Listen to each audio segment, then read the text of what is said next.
নমস্কার বন্ধুরা, ব্লুমিং নেস্টের আরো একটু ভিডিওতে সবাইকে অনেক অনেক স্বাগতম জানিয়ে আজকের ভিডিওটা শুরু করছি। তোমরা যারা আমার ভিডিওগুলো কয়েকদিন ধরে দেখছো তারা জানো যে এই দুদিন ধরে আমার বাড়িতে চলছে মহা উৎসব।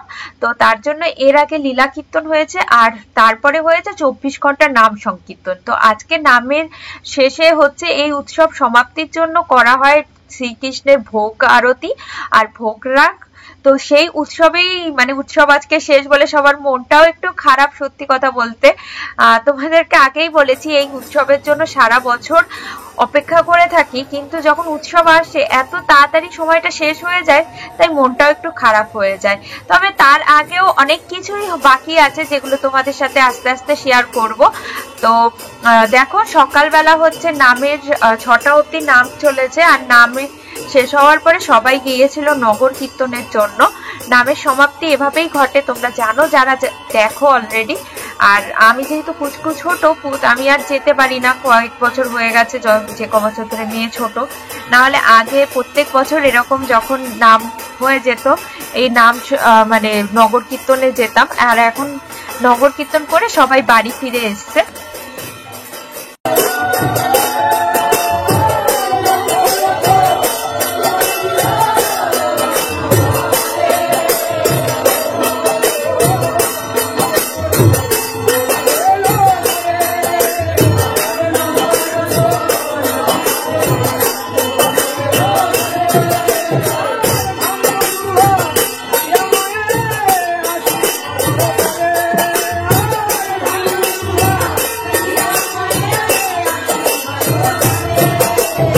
আমাদের এই বাড়ির অনুষ্ঠানে মোটামুটি পাড়ার সবার নেমন্তন্ন থাকে এই 3 দিন। আর সেই শেষের দিন তো আরো অনেক বড় করেই খাওয়া দাওয়ার অ্যারেঞ্জমেন্ট থাকে, যারা যত ভক্ত আসে সবাইকেই খাওয়ানো হয়। তো তার জন্য দেখো সারা রাত ধরে রান্না বান্না চলেছে, আর না হলে ঠিক শেষ করতে পারবে না সকাল থেকে যদি রান্না বান্না করা শুরু করে।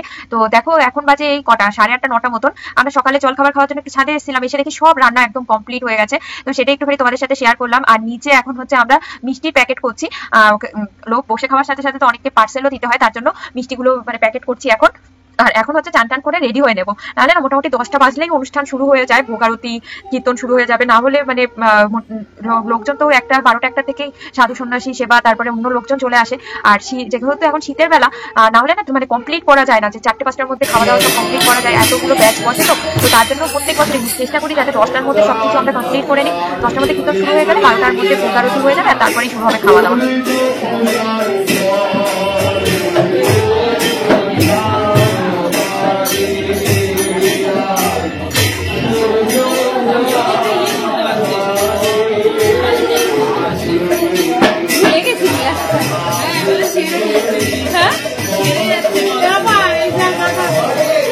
ভুলে গেছি বাড়িতে, আর কত নিয়ে আসবো।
চল মেয়েকে নিয়ে আসো।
ভোগ আরতি কীর্তন সবকিছুই তোমাদের সাথে শেয়ার করলাম। আর এখন হচ্ছে সবচেয়ে মন খারাপ করা টাইম, সেটা হচ্ছে দেখো আমার বাবা মাথায় দধিভাণ্ড নিয়েছে, আর দধিভাণ্ড ভাঙার সাথে সাথে উৎসবেরও সমাপ্তি হয়। যেখানে এরকম নাম সংকীর্তন হয় না কেন সেখানে তোমরা জানো যে এরকম দধিভাঙ্গ ভাণ্ড ভাঙার সাথে সাথে হচ্ছে উৎসবের সমাপ্তি হয়। তো বাবা সেটাই করছে। আর এই বছরের মতন আমাদের এই বাড়ির উৎসবের সমাপ্তি হয়ে গেল। আবার আরেকটা বছরের জন্য অপেক্ষা। প্রত্যেক বছর 26শে জানুয়ারি হচ্ছে আমাদের বাড়ির ঠাকুর প্রতিষ্ঠা করা হয়েছে। আর এই 12 বছর হলো যে এই রাধাকৃষ্ণের মূর্তি আমাদের এই বাড়িতে প্রতিষ্ঠা করা হয়েছে। আর 12 বছর ধরেই আমাদের বাড়ির এই উৎসবটা হয়ে আসছে। প্রথম দিকে ছোট করে করা হতো, মানে ছোট করে মানে ওই পাড়ার প্রতিবেশীকে বলা হতো, কিন্তু একদিন হয়তো করা হতো। এখন সেটা 3 দিন এসে দাঁড়িয়েছে। তোমরা আশীর্বাদ করো যাতে এই উৎসবটাকে আমরা আরো বড় করে আরো সুন্দরভাবে এভাবেই সারা জীবন চালিয়ে যেতে পারি। আবার মা বাবা আমরা সবাই মিলে। যদিও আমি তেমন হয়তো এখন পুচকু ছোট বলে কাজে ইনভলভ হতে পারি না, বা প্রিয়মের অফিস থাকে, ওই একটুখানি এসেছিল, তো তাও মানে সবাই মিলে করলেই তো কাজটা ভালোভাবে হয় আর কি। তো দেখো এখন সবাই উপরে খেতে বসেছে, তার সাথে সাথে এই যে আমার যে ভিডিওটা আজকে আমি শেষ করছি। তোমাদের যদি এই ভিডিওটা ভালো লাগে তবে অবশ্যই লাইক করো, আর একটা কমেন্ট করে জানাতে ভুলো না তোমাদের কেমন লাগলো। আর একটা জিনিস হচ্ছে তোমাদের ফ্যামিলি ফ্রেন্ডের সাথে শেয়ার করে দিও, যাতে এত সুন্দর ভগবানের উৎসব সবাই দেখার সুযোগ পায়। আর যদি আমার চ্যানেল নতুন হয়ে থাকো তবে অবশ্যই চ্যানেলটিকে সাবস্ক্রাইব করে দিও, যাতে ভিডিও দেওয়ার সাথে সাথে নোটিফিকেশন তোমরা পেয়ে যাও। তো নমস্কার, সবাই ভালো থেকো, সুস্থ থেকো। আজকের ভিডিওটা এখানেই শেষ করছি।